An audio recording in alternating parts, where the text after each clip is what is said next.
Welcome to Saratha natural vibe. చింత చిగురు పచ్చడి మే జూన్లలో అధికంగా దొరికే మనకి విలేజెస్లో చింత చిగురును ఉపయోగించి ఎన్ని రకాల రెసిపీస్ అయినా చేసుకోవచ్చు. స్టోర్గా కూడా ఉంచుకోవచ్చు.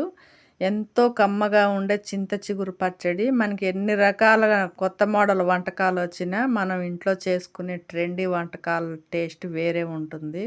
కడుపు నిండా కమ్మగా తినే విధంగా చేసుకునేది ఎలాగో ఒకసారి చూద్దామా. మరి ముందుగా చింత చిగురు కోసుకొచ్చుకొని ప్రిపేర్గా ఉంచుకున్న తర్వాత పల్లీలు, కరివేపాకు, ఉప్పు, చింత చిగురు, వెండి మిరపకాయలు కొన్ని, పచ్చిమిరపకాయలు కొన్ని తీసుకున్నాను నేను.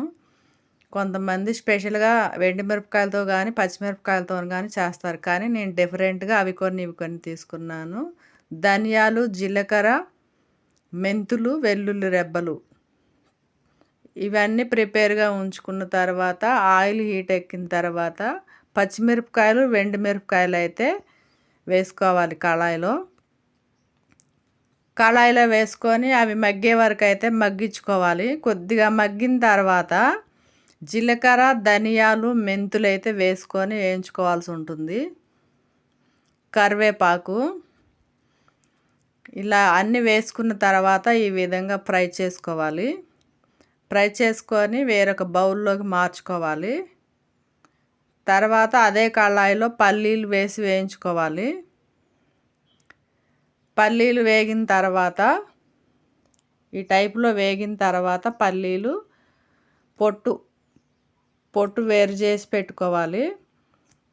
కళాయిలో కొద్దిగా ఆయిల్ వేసుకొని చింత చిగురు వేసుకొని మగ్గించుకోవాలి. చింత చిగురు అయితే ఇట్లా వేయగానే అట్లా మగ్గినట్టు అయిపోతుంది. లేతది కోసుకొచ్చుకున్నాం కదా మనం, తొందరగా మగ్గుతుంది చింత చిగురు అనేది. ఇలా ఇవన్నీ చల్లారిన తర్వాత ప్రిపేర్గా పెట్టుకోవాలి. ఒక ప్లేట్లో రోల్ దగ్గరికి తీసుకెళ్ళి ముందుగా మనం వేయించి పెట్టుకున్న పచ్చిమిరపకాయలు, ధనియాలు, వెండి మిరపకాయలు, ఇవి కరివేపాకు ఏ విధంగా వేయించి పెట్టుకున్నామో అవన్నీ వేసుకొని అంత మట్టుకు వేసుకొని నూరుకోవాలి. తొందరగా మెదగకపోతే కనుక కళ్ళుప్పు వేసుకొని అయితే నూరుకోవాల్సి ఉంటుంది. రోట్లో నూరిన టేస్ట్ వేరే ఉంటుంది కదా, అందుకే రోటి పచ్చడి అనేది అంత ట్రెండీ అన్నమాట. కొన్ని వెల్లిపాయలు కూడా వేసుకొని నూరుకోవాలి. ఇలా నూరుకున్న ముద్దని పక్కన పెట్టుకోవాలి.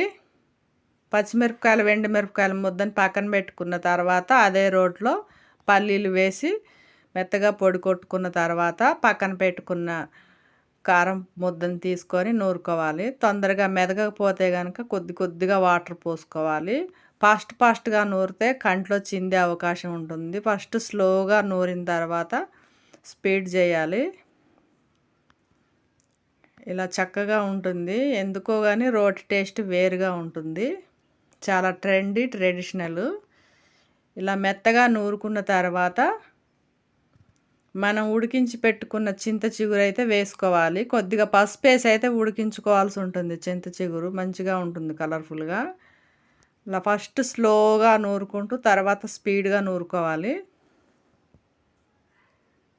చూసారు కదా ఎంత చక్కగా మెదుగుతుందో చింత చిగురు. ఎంతో టేస్టీ అయిన చింత చిగురు చూస్తుంటేనే నోరు ఊరుతుంది కదా.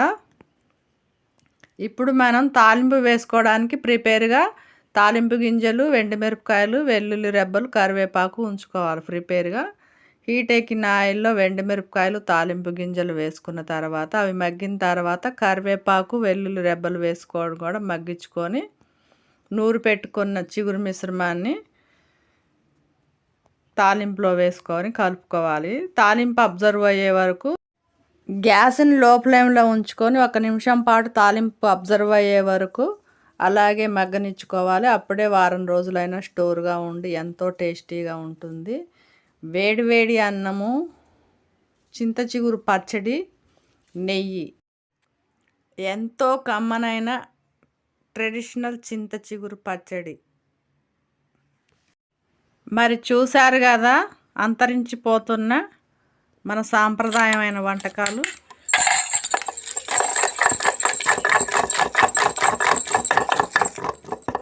మరి చూసారు కదా, ఈ ప్రాసెస్ మీకు నచ్చినట్టయితే లైక్ చేయండి, షేర్ చేయండి. మొదటిసారి చూస్తుంటే సబ్స్క్రైబ్ చేయండి. Thank you for watching.